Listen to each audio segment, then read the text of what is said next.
Hey, welcome back. Number one podcast in motocross. It is not. The Moto Academy podcast. That is absolutely the truth, featuring Allie.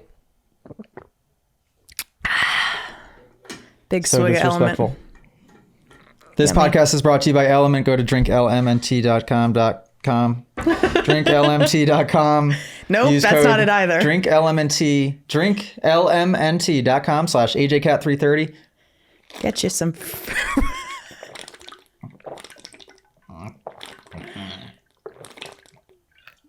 I mean, I could last a whole podcast talking about things that you do that grind my gears. That'd be one of them. This episode, I'm going to talk over Allie and interrupt Allie the whole time. So I hope you guys enjoy it. We're going to answer your questions. Not the marble shirt. I'm breaking out the marble shirt out. This is Allie's least favorite shirt. Shout out Fox. Reminds me of the countertops I hate. Personally, I like it. I mean, I like marble countertops. I don't like the ones that look fake like that. Oh. Wow, nice outfit. Thanks. We're going to answer your guys' questions. The problem with this is that we were in the middle of a story, and I don't know if we finished the story. And we also didn't take the time to look back to see if we finished the story. So the story's over for now. What story? We were telling the whole trajectory of 2015 to current. Okay, so I remember we talked about this yesterday. Grant will edit that one and publish it. We'll watch it back. And Sure. the next podcast we'll get resume. to it. There will be a part 3 on that to come at a later date. And if you don't want to hear it, just let us know so we don't have to Yeah. talk about it anymore. Almost threw up. Let us know. And on this one, we're going to answer everybody's. We were watching the clips from one of the podcasts 2 or 3 episodes ago, and there was a lot of foreshadowing because I kept almost throwing up in the episode, and I mentioned it a couple times, and that was the night that I threw up. And I also mentioned you shatusking your pants. Yeah? Yeah. And I just want everyone to know, because I don't think we've talked about it on the podcast, but I was sick 2 weeks ago, some sort of virus. And it's basically like a 24-hour thing. You wake up just hurling your head off. Out of nowhere. The next day, you're just down and out, tired, headache, whatever. And then it's fine. You're fine the next day. And Yep. AJ got it exactly a week later. Did I tell? And it was the night that we podcasted, and you could see in the podcast it was starting to go off the rails at the end. A little bit. It's because AJ was gearing up to throw up all over my bathroom floor. I felt like I was okay, but it was just, there were some warning signs, and then I woke up in the middle of the night. And in bed that night too, you were like, is it? Oh, I got the chills. Is it really cold in here? And I'm like, no, it's normal temperature. And I literally said to you, uh-oh, you better not be getting what I had, which is weird because it was a full week later. You know what I realized? When does that happen? I'm good at throwing up. Well, you're definitely efficient. Okay, let me just paint this picture. So we co-sleep with Millie. Millie and I are laying in bed, cuddling, sleeping, obviously. It's got to be what? Like maybe 1 a.m. or 2 a.m. All of a sudden, I got my mom ears now. I'm alert to everything that goes on around me. AJ gets up with your pillow, by the way. Like, why were you carrying your pillow? That's the first thing I thought is, why the hell did he bring the damn pillow into the bathroom? Because I knew what was about to happen. What, you were going to sleep on it? Or kneel on it? You gonna take a knee? I knew I was going to be kneeling at the toilet for a while. Which, unfortunately, No, that's not why.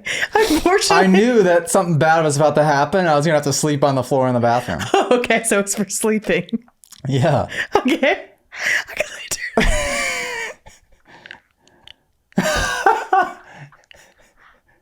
No, actually, what I thought was it was going to come out both ends at the same time. So I was going to take the pillowcase off the pillow and then poop into the pillowcase. Well, what would have been smart is if you puked into the pillowcase while you were pooping because, okay, so he... Why is this so funny to me? He books it into the bathroom, which is by my side of the bed, and I just hear him start hurling like immediately, and I had this horrible feeling in my stomach because I felt bad because it came from me. So I go into the bathroom and I'm like panicking. I'm just standing there going, oh no, for some reason. No, she walks in and goes, oh no, and then goes, oh, oh. Well, the smell of puke was too fresh for me. So I'm like, thanks for the help. what I should have done is gone and grabbed a shopping bag or something. So he finishes throwing up. Lays on the ground. I did. And he goes, oh! You get up and then you sit.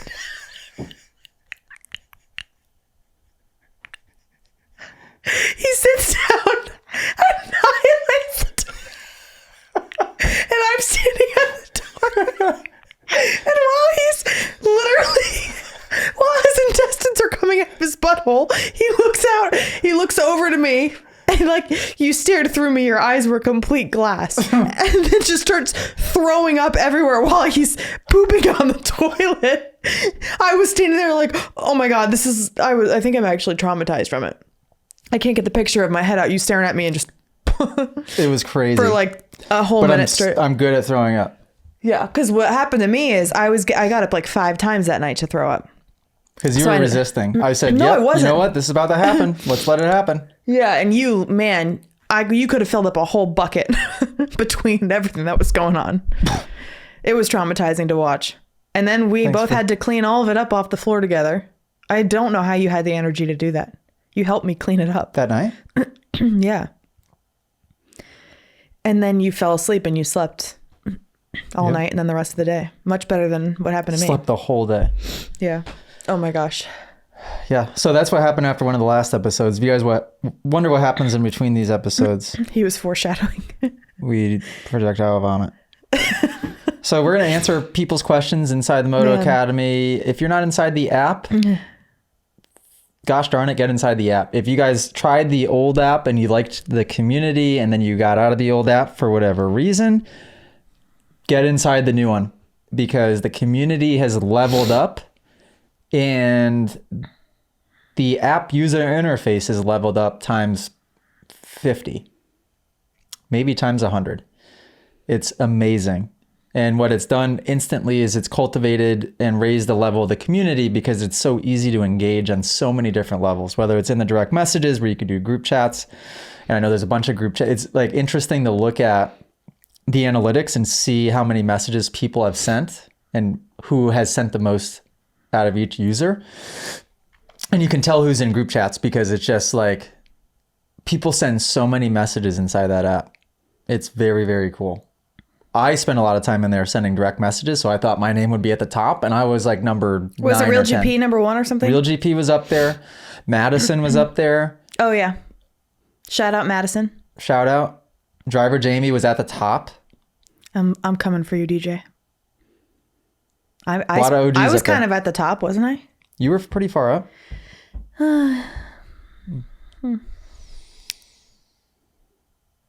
Shall we?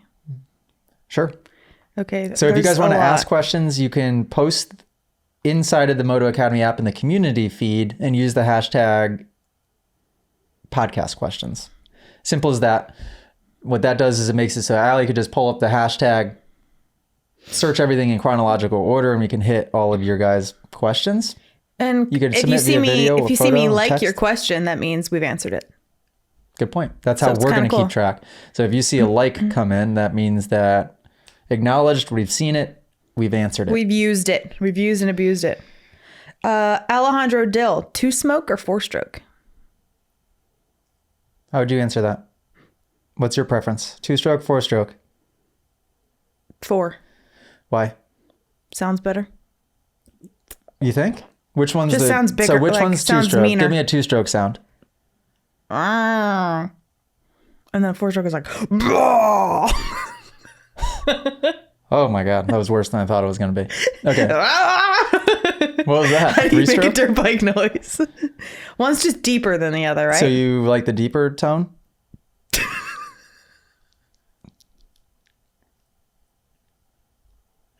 I'm in a silly, goofy mood. Yes. I don't know. I know nothing about bikes. Clearly. Yeah. Hey, the video of you talking crap on Yamaha and all the other brands did well. You're welcome. You want to tell us more about how you hate Yamaha? No. You know what? Because after Which brands do you hate the most? You know what? Because after I said that, Yeah? You That felt was a- bad? I felt bad. And I think it was a pretty low level thing of me to say. Why? Just because, like, there's a lot of people in the Moto Academy that I like that have bikes that I shatart skied on. Yeah, that's true. So I just think that wasn't cool of me. So apologies. If I had to pick a bike behind Honda, it would be Yamaha.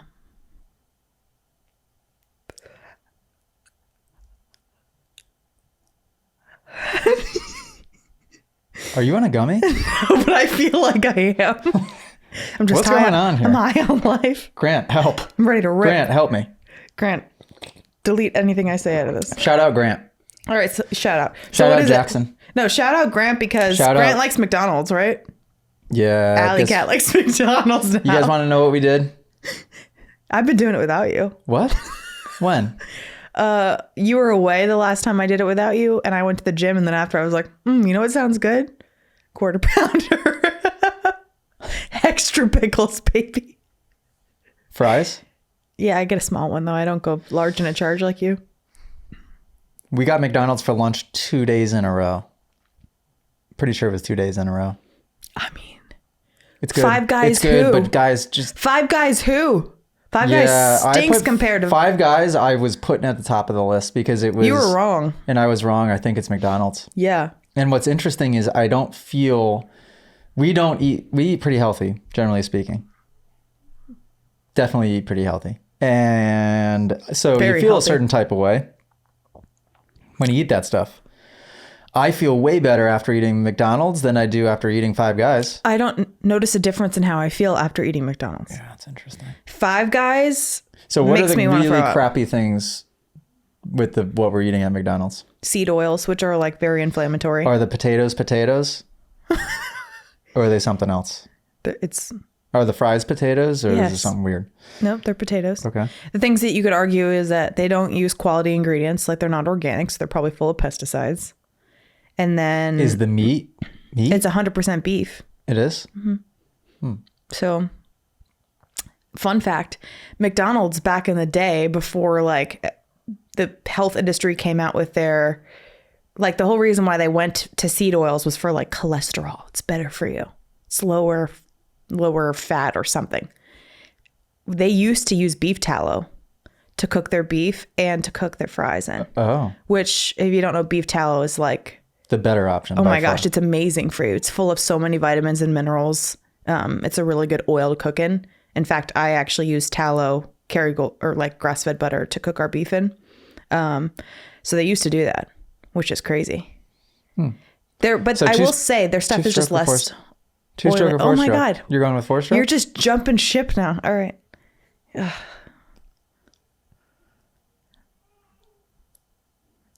Stop crying, mill dogs. I choose both. I can't choose.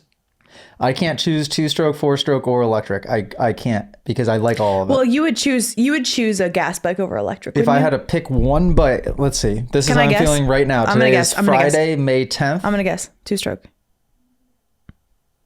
No, Oh, don't say I electric. don't think so. I would say if I had to pick one bike to ride at every single track, it would be my Honda 450. 450. Yeah, So 'cause you I'm a agree with man. me? Copycat. What? I think the 450 is awesome. Make the noise. Ying. What stroke was that? First. I answered before I processed with you. 150. Oh, you're getting specific? That was a 150? Yeah. Correct. Okay, next question. I'm ready. Oh, you mean for me to read from them? Yeah. Okay. I thought you were quizzing me still. All right. Dawson 401, shout out. Shout out Dawson 401. How do you attract high-level friends and companions in today's fixed mindset world? Well, Dawson 401, you don't. No, I'm just kidding. You become high level. You start leveling up yourself, and then you'll Attract. have weird coincidences or synchronicities and meet people in certain situations, and you'll be like, oh, that's odd. I would not have met this person or had this conversation with this person 6 months ago or a year ago.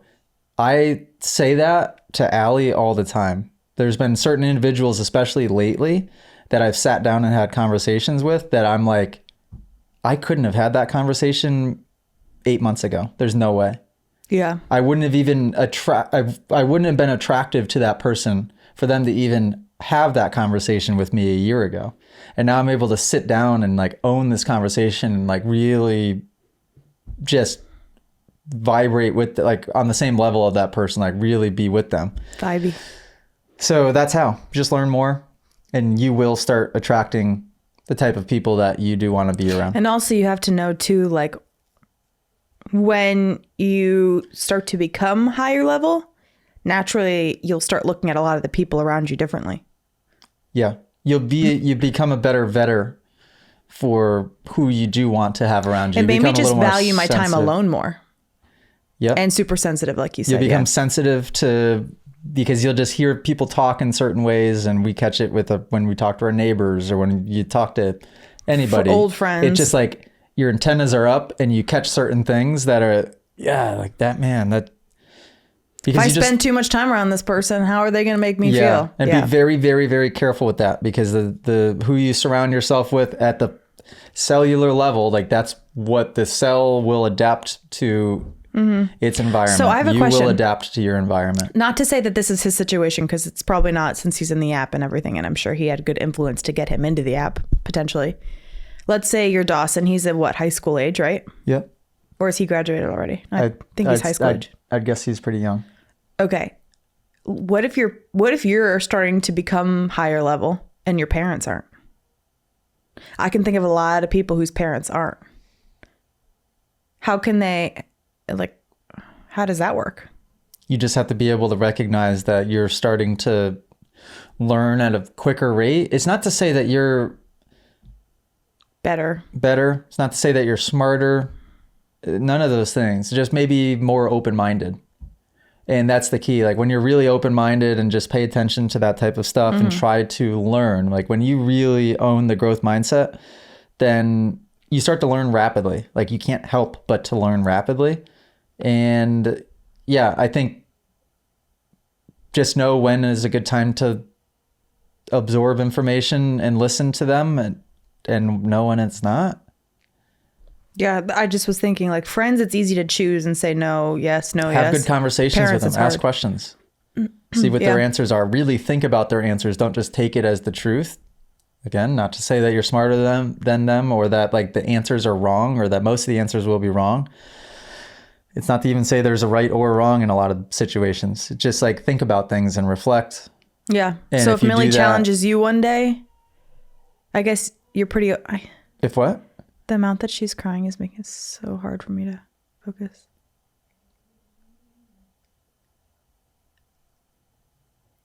Is she stopping now? Maybe she fell asleep. So what were you saying?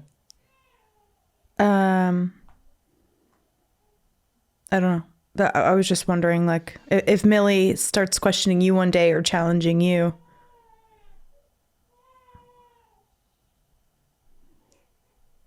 Do you think the podcast can pick up on that?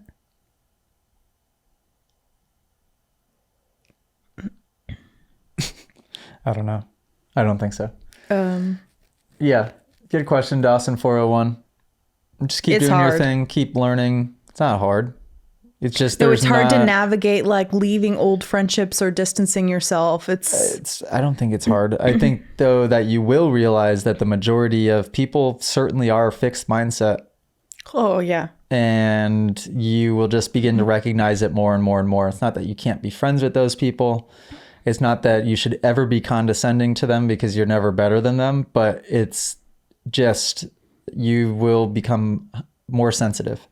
But I promise you'll attract the people that you want to attract. It will happen in ways that you couldn't even imagine, like bizarre coincidences, which is synchronicity is the word I like to use. Shout out Carl Jung. Very difficult book to read. Don't read the book Synchronicity by Carl Jung for a little while. Read some other stuff first. I won't be reading it, but thanks. Yeah. Oh no, I wasn't talking to you. Oh. Go ahead. Next question. Well, you were looking at me, so it was a little misleading. Okay.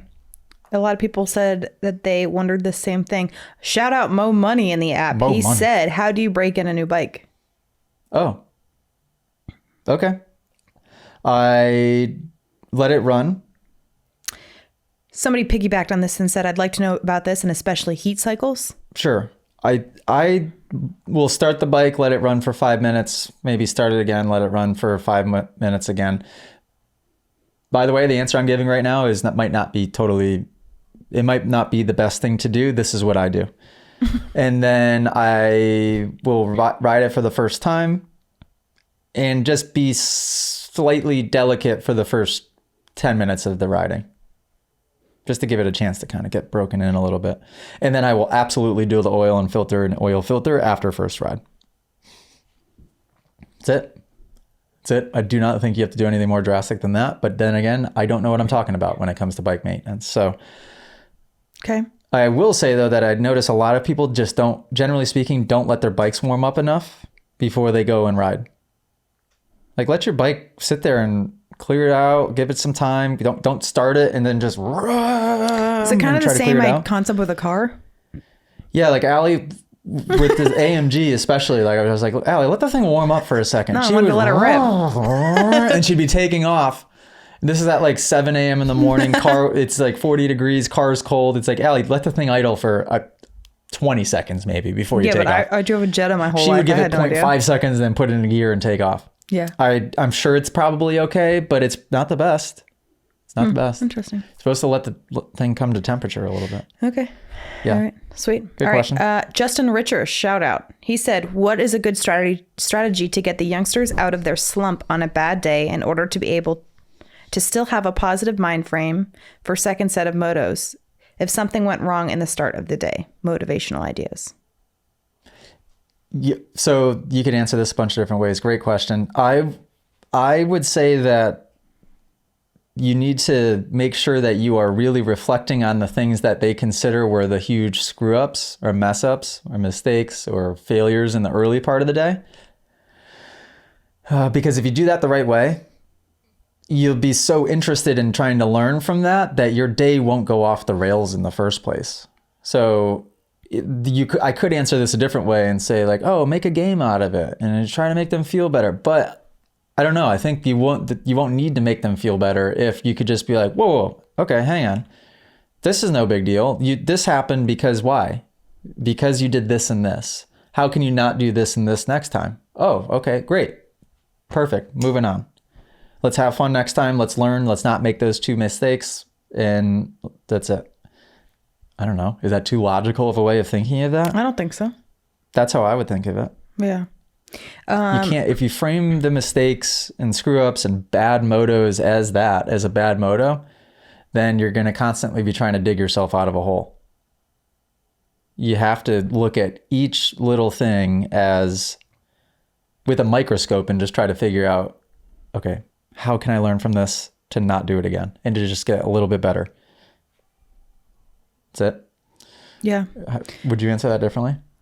No, I don't think so. I think simple like that is good. It's tangible. Needs more practice. Shout out said, what good alternative source to do bike training? Example, hitting bowels on BMX bike. I'm looking for something. Hitting what? Hitting bowels. Hitting the bowels? Bowls. I'm sorry. Oh my gosh.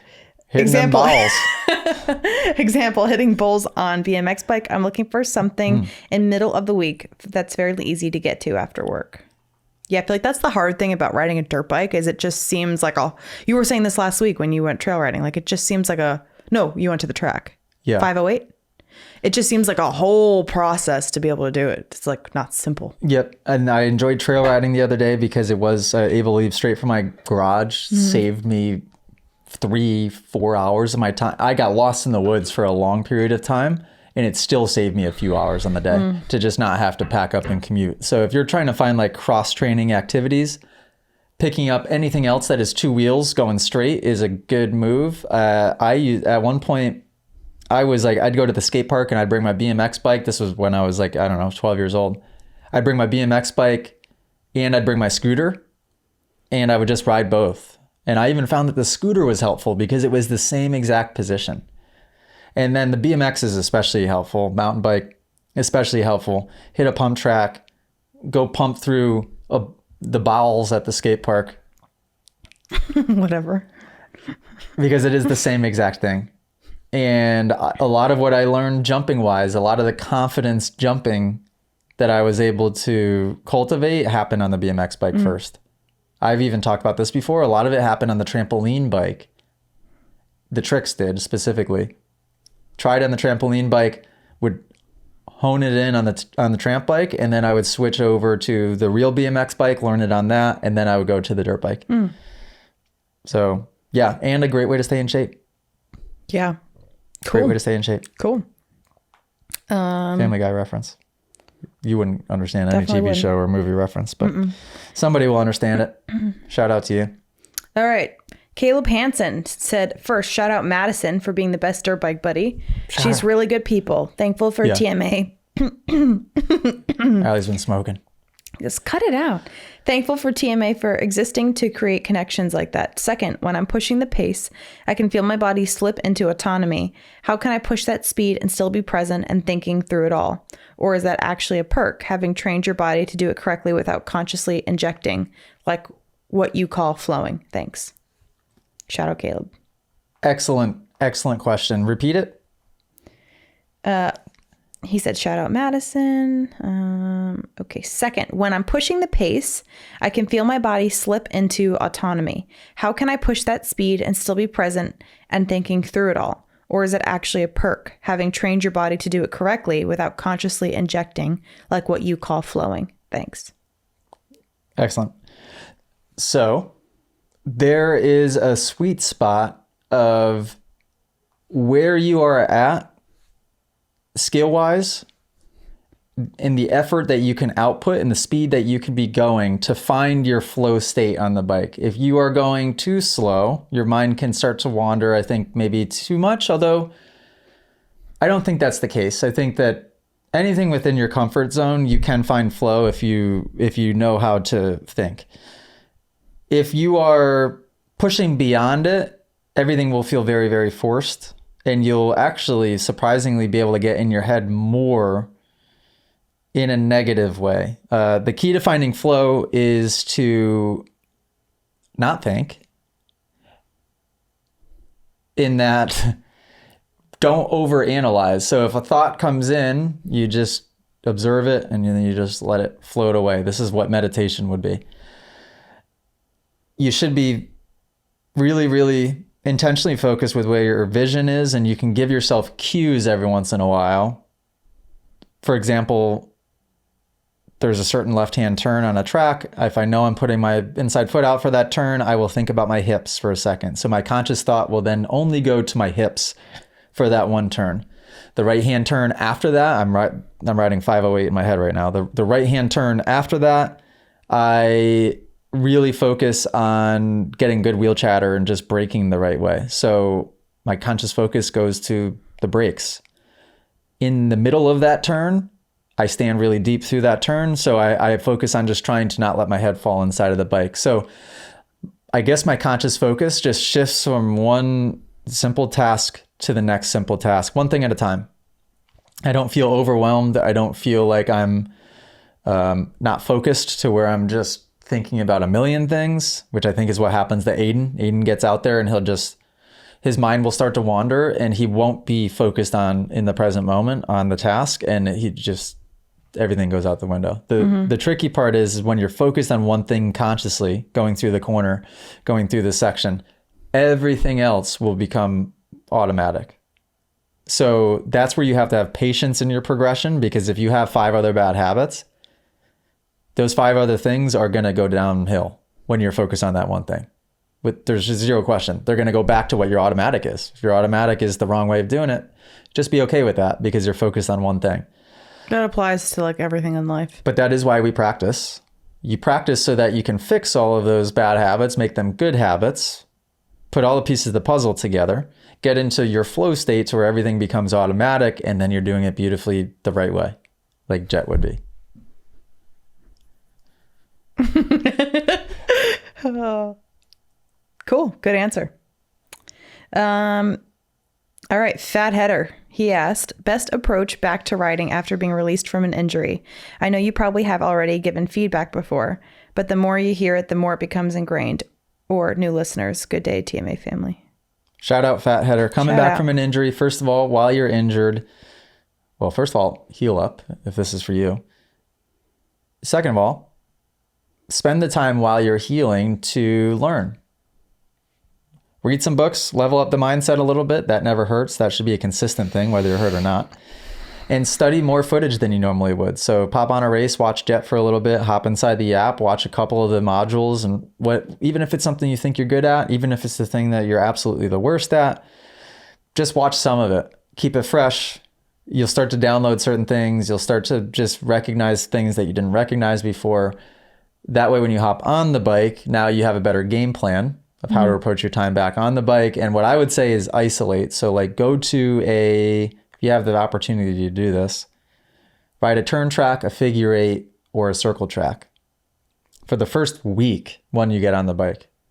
That's a little overkill, you could say, but shoot, the productivity and the way that you could get back in after a lot of time off, if you just went to a corner track, you could completely change as a rider.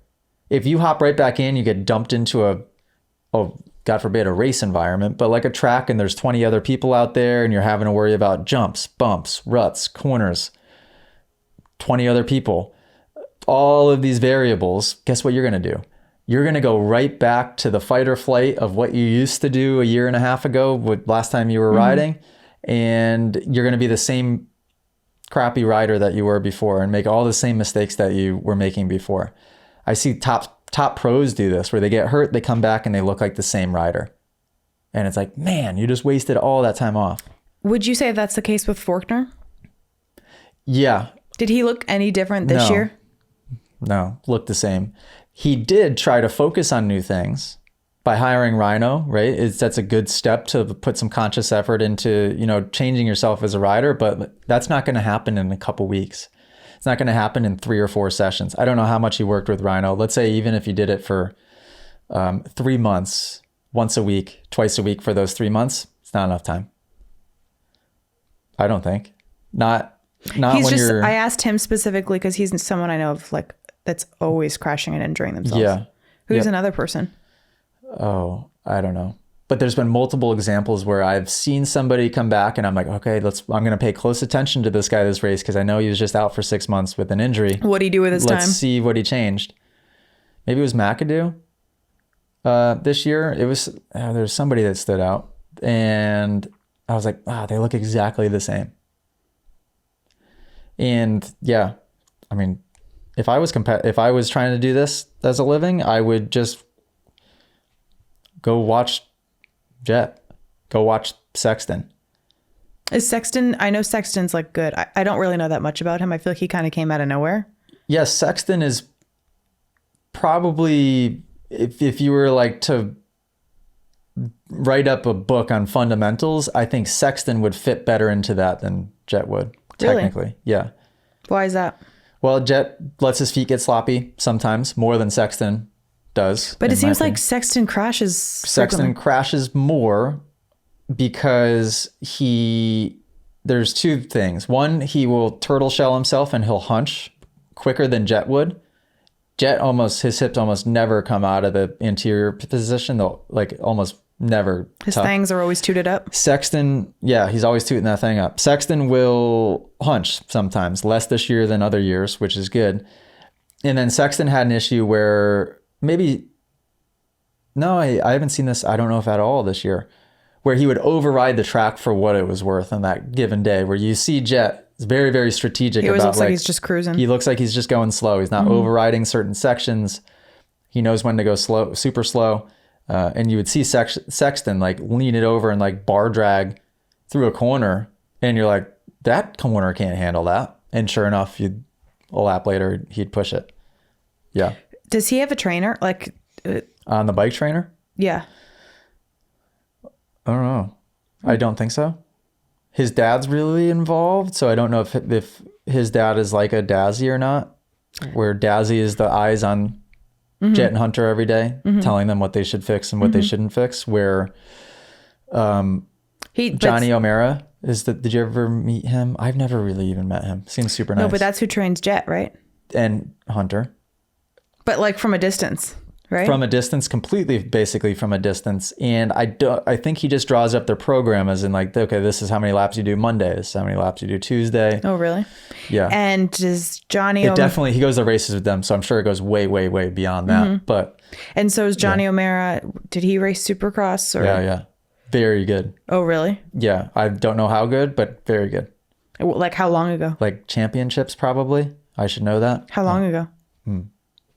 Like Rhino's time frame? No, before that. Oh. Probably in the 80s. Is he really expensive to train with? Don't know. I don't think I think he just trains with Jet and Hunter. Got it. Interesting. All right. Cool. So I think you answered that one in full, right? I got one. I'm sorry, guys. This might be my favorite Moto Academy member. Shake and Blake? No, I do love Shake and Blake. Real GP? No. Pre-mix Papa? Loved Real GP. Yeah. And I think I would love Shake and Blake and Real GP just as much, but I met Premix in person and he just... he has my heart. Okay. He has a video. You ready? Let me turn the volume up. I encourage you guys too to send videos so that way we can post.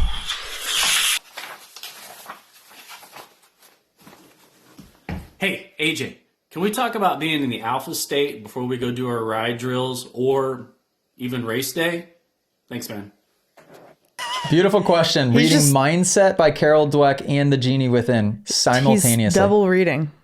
And with a Moto Academy shirt on, by the way. Shout out Premix Papa. With the best hair I've ever seen. Great question. So dropping into alpha state before you go and ride, there's different brain states that you can consciously put yourself into different. So very, very quickly, you spend all of your day for the most part, minus 5 or 10% of it in... Well, you started to say it, so beta. Beta. But I was going to guess. A lot of people spending the time in like high beta states, which is, teeter-tottering on fight or flight mode. But beta is where you would do a lot of your learning, your conversations, your driving. That's all beta. Mm-hmm. Alpha is more kind of getting into a meditative state. You're just kind of slowing down. You're being less analytical would be the goal. And to do this, you need to make sure that you are just doing a quick meditation induction, like to just breathe. You could do it in 30 seconds. But anyways, the reason why you'd want to do it is because you will function most efficiently on the track if you can be closer to kind of an alpha state. If nothing else, what it does is it keeps you very, very, very present and clear-minded before you go out. So you can set some clear intentions and you can just be there and that's it. It's very easy before you go out on the bike for your heart to be... I've seen my heart rate monitor before I've gone out before while on the starting line, and I've been at 175 beats per minute sitting there on the starting line because your body's like, well, I got to try and not die right now. Wait, that's like my resting heart rate. No, it's not. 175? No. Yeah, remember we tested this out a while ago. No. Your resting heart rate, maybe if you're super out of shape, might be 75, but I doubt it. I would guess that your resting heart rate's probably closer to 50 to 60. 175 is like zone 3 to zone 4 heart rate, meaning... Okay, I remember it being like 100 high-paced jog or something. Maybe standing up having a conversation, you could be at 100. Okay, sorry. So getting and learn about these brain states, because it is super interesting and you can have control of it. You could also really be strategic with how you go to bed and how you wake up in the morning and things that you do at certain times when you're passing through like theta into alpha, then into beta, or when you're going to sleep and it's going the opposite of beta down to alpha, down to theta, which theta is like, if you were to get hypnotized, they're trying to drop you down into theta because you're most suggestible and your analytical mind basically goes away and your subconscious, it's like the door opens between your conscious and your subconscious mind. And that's like a child, like Millie is in theta.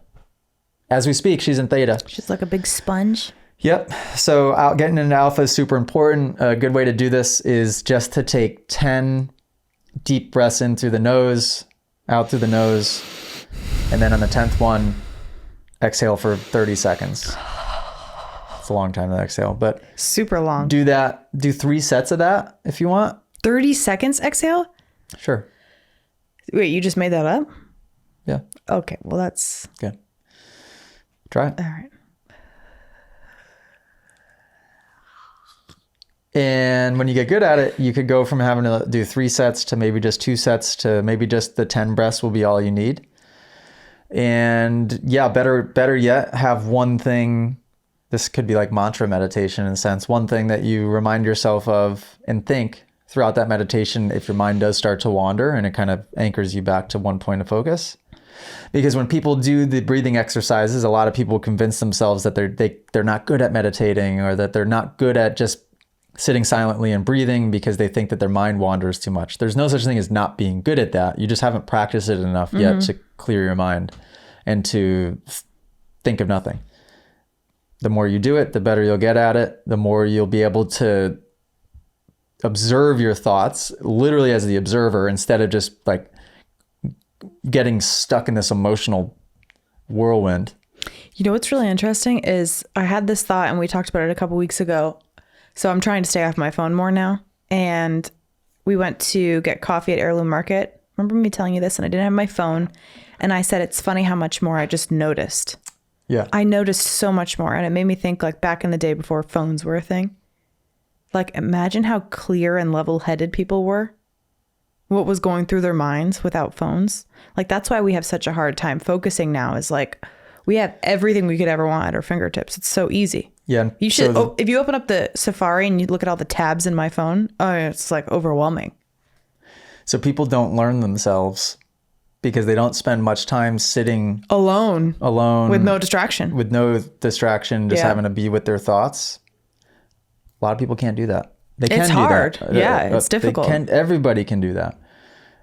Not only can you do it, but you can get so good at it that's where creativity takes place, when you can really, really drop down into a calm, still state, to where it's like a good picture that people draw with this is it's like when you have then a thought or an intention, it's like dropping a stone, tossing a rock into a still pond, and you can see the one ripple go all the way out, as opposed to like, dropping the Empire State Building into a rough ocean. You're not going to even notice the difference, but you could drop one stone into a really still pond and you'll notice the entire ripple effect.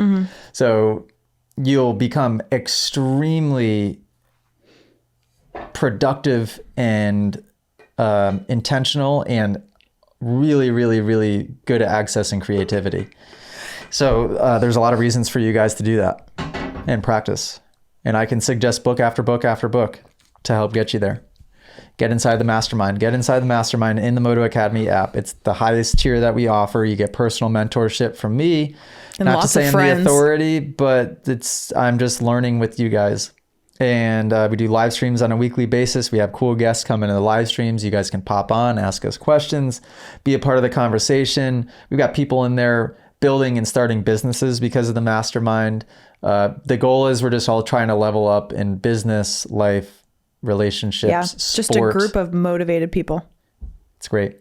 On that note, we have this book by Kobe Yakamoto, and it's called Noticing, and we read it to Millie. You look him up if you have kids or you know people that are having kids. It'd be a great gift. You can find his books on Amazon, but one of the books is called Noticing, and it's about a little girl who meets a painter, right? Or an artist. And it's like her whole journey of not noticing things. And finally, at the end, this painter or artist dies.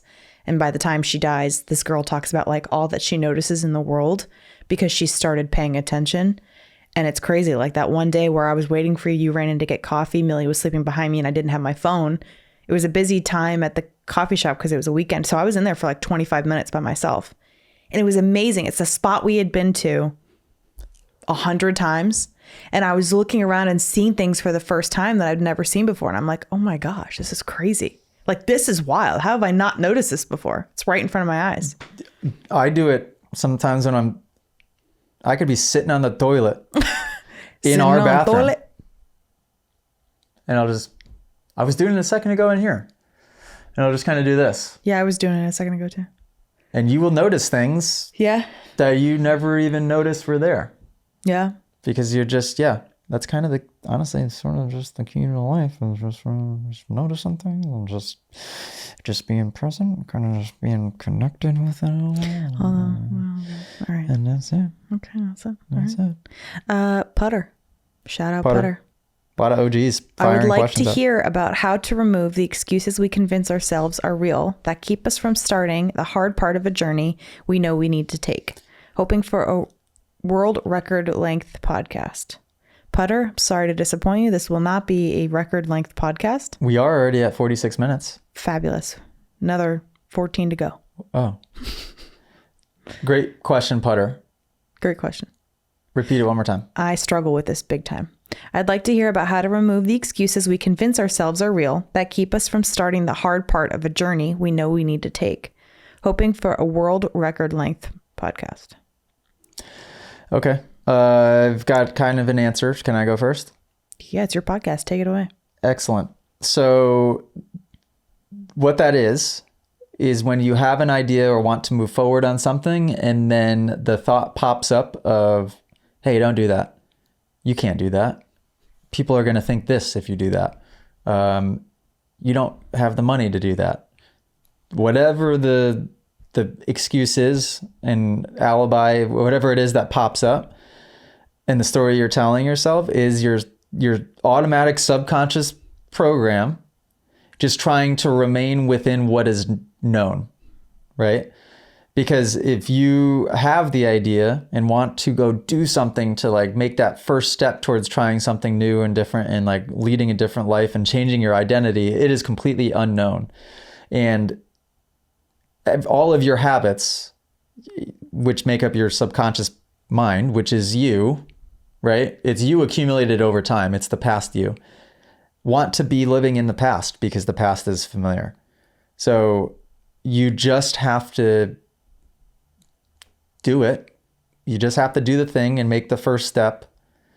And it's going to be extremely uncomfortable, and you will have to probably fight through that excuse that pops up in your head and just do it. And then you'll have to fight through that excuse that pops up in your head to do the next thing. And then probably the next thing too. And then probably the next thing also. But once you just recognize that, oh, there's no validity to that thought that just popped up in my head. It is just simply my past programming. Yeah. And I can change that one day at a time to where that voice gets quieter and quieter and quieter. And then all of a sudden it doesn't exist anymore. So would you say that I have been a good like test for you on this theory? Yeah. Yeah. As far as trying to get you to level up? Well, I'd not even level up, just stopping the, yeah, sure, because that's what you mean when you say level up. Yeah. Just stopping the programming of certain like insecurities or concerns that I had about certain things. Yeah. Yeah. Oh, Allie's been this has been a slow cook. I don't think so. It's been a year. A year is really not that long. Yeah. Piece of Where Allie gets hung up is exactly what you just asked. This is where everybody gets hung up for the most part. It's like you're right there ready to do that thing, right there ready to make the change, whatever the heck it is. And then you convince yourself out of it and you make up an excuse. Yeah. Even if it's like going to the gym.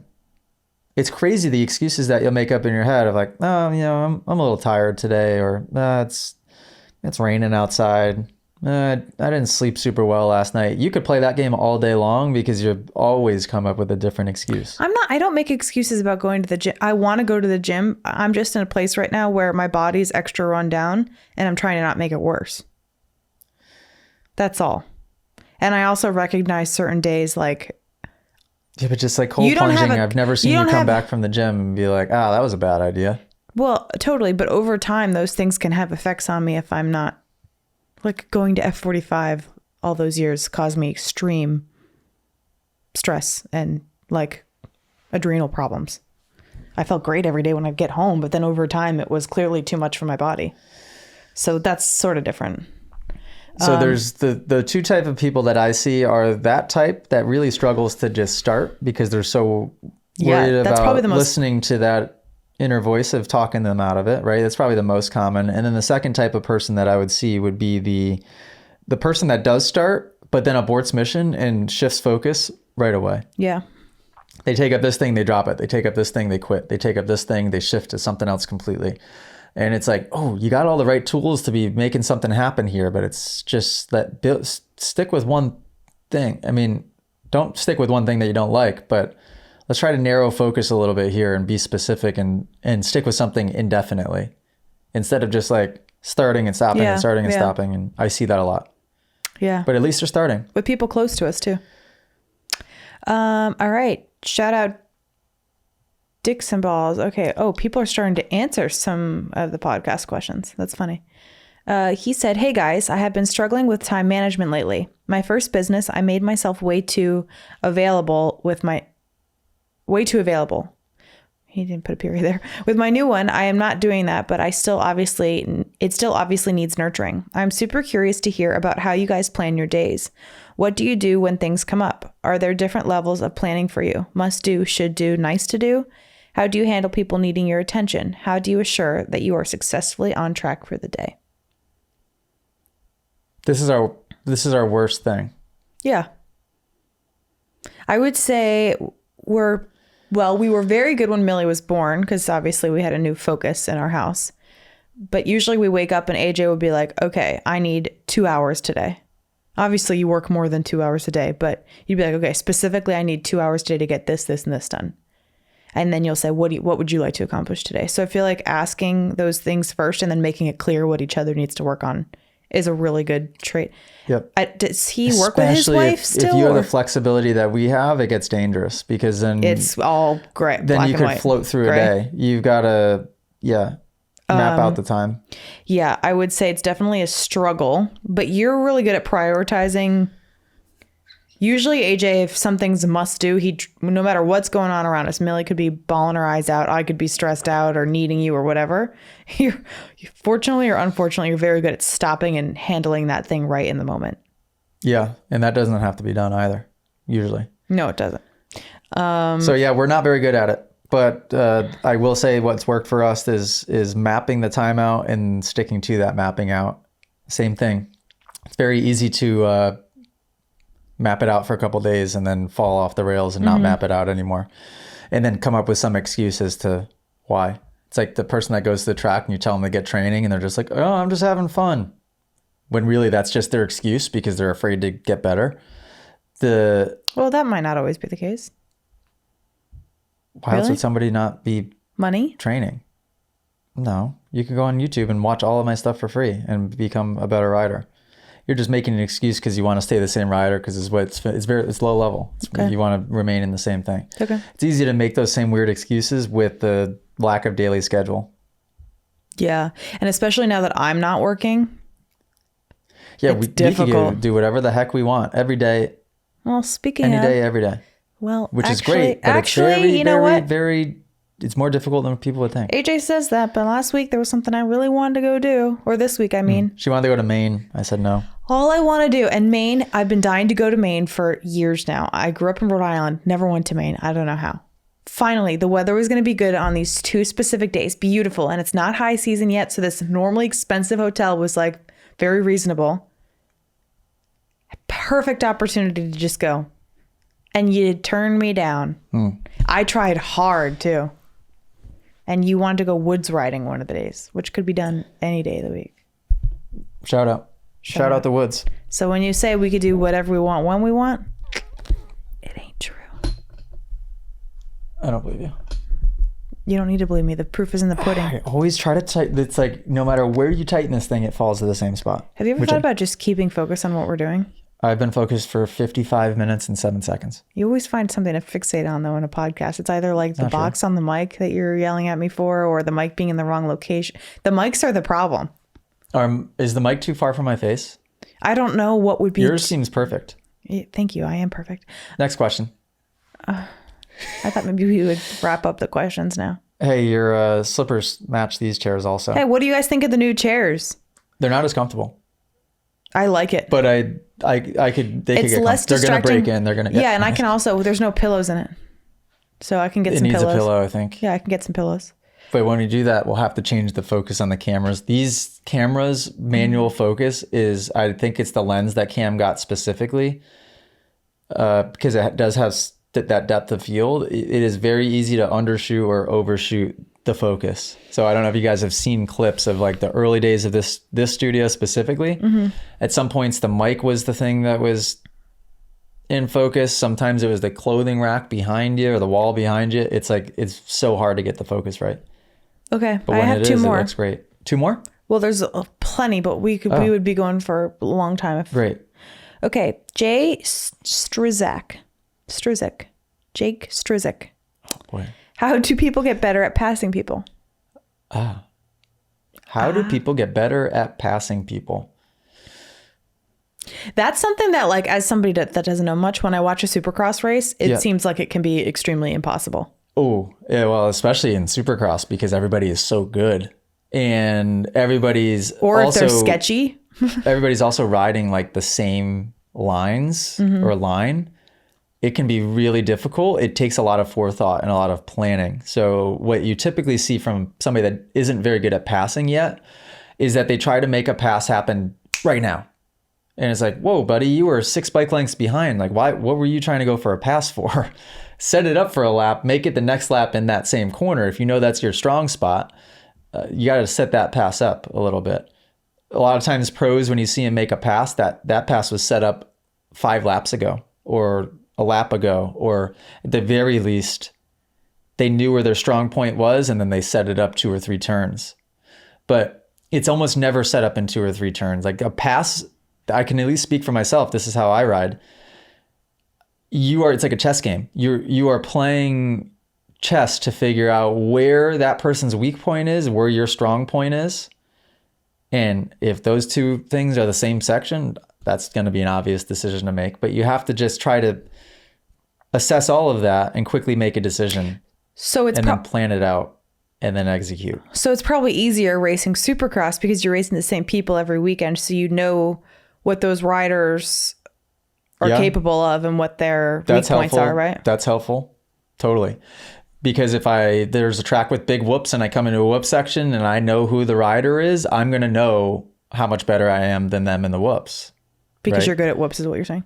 Yeah. And the whoopie But that was just an example that I just thought of. Like, you know, if I'm coming into a whoop section and I've got Christian Craig in front of me, I'm probably not going to use that as my section to try to make the pass, right? But if it's somebody, I can't think of an example, but if it's somebody I know I'm way better and faster in whoops at, then I'm going to set myself up so I'm a bike length or 2 behind entering the whoops, and I can find a line and know the line I'm going to take to get by them and then execute.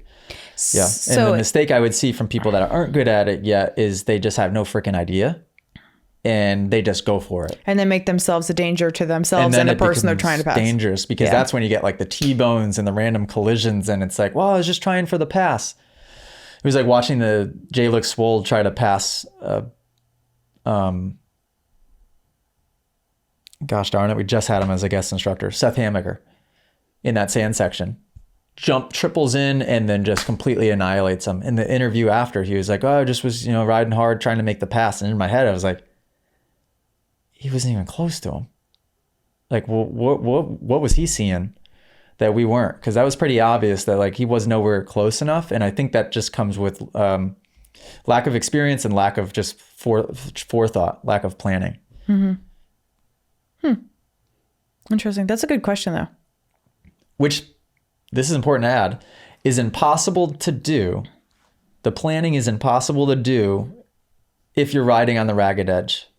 So some people have to back it down, ride less aggressively, more in control to be able to make smart, calculated, conscious decisions like that when they're on the bike. Well, and that makes sense because when you watch somebody like Jet and he's making passes. He makes people look silly sometimes because it's so well thought out. Well, that and it's like anticlimactic.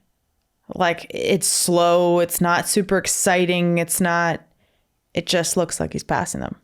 And you will see him go slower and not like, well, he never really looks like he's pushing to me. You see Webb, I think this was that last race where Hunter caught him in the on-off going into the triple. Webb could hear what was coming, so he goes outside, he squares up, and he knew perfectly that Hunter was going to scoot on through and have to roll, and he could just go on-off and jump right back by him. That didn't happen by accident. That was completely intentional. And I don't know, that's how pretty I've cool when you think about ridden. how much calculation goes into riding. So much. Yeah. And I don't think a lot of people ride in that way, but you should. Because it's the safest way too, because you can start to predict the future, like that web thing predicted the future, right? And keep yourself safe, most importantly. Make passes more easily. You can read people's minds on the track. Like, remember when the pit bike thing happened at Tomahawk? And there's the video of it to show like what was happening of that person trying to take me out. I had so much experience in situations, like every situation. You're just doing this. Yeah, so I was able to, make him look silly pretty easily because I just could read the future, right? And anybody is capable of doing that. Yeah. Whatever ended up happening with that? Anything? After after the event, nothing happened, right? No. What do you mean? I just wasn't sure if any footage got aired and he said anything or you said anything. No, what was interesting is like, just with any content, you could take any side that you want and make it look a certain way. I think Slowy Films is his name, really cool guy. He films a lot of those. The footage that he put out, I mean, if anything, it took my side.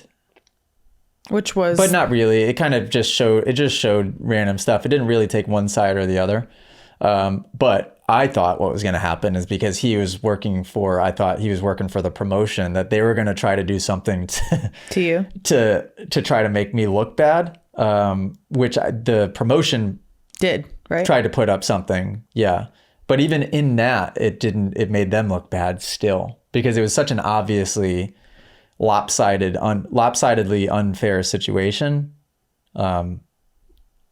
And I saw whatever that video was, I remember seeing it, but I couldn't remember exactly what had happened or what the video was. But I remember them trying to tag a bunch of huge accounts to like blow it up or whatever. Oh, really? Yeah, that was bizarre and desperate and obviously low level, but it was appropriate timing in my life, I think, because it was the first like real life test to everything that you're reading and yeah. Cool. That was a good question. Ray Brown said, is Albert interested in racing outdoors? Yeah. Good question. Which is surprising to me. Ray? Yeah, not the full outdoor series, no way. But I think that once Moto Academy has our community and we're just up and running, and the plan is like when we have a community, I'm going to be like the principal. I'm going to like just oversee everything and kind of be a part of everything, ride with everyone.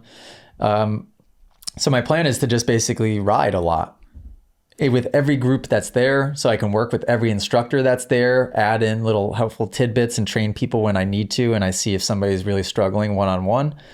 But I'm going to be riding every day, right? I haven't done that ever, really.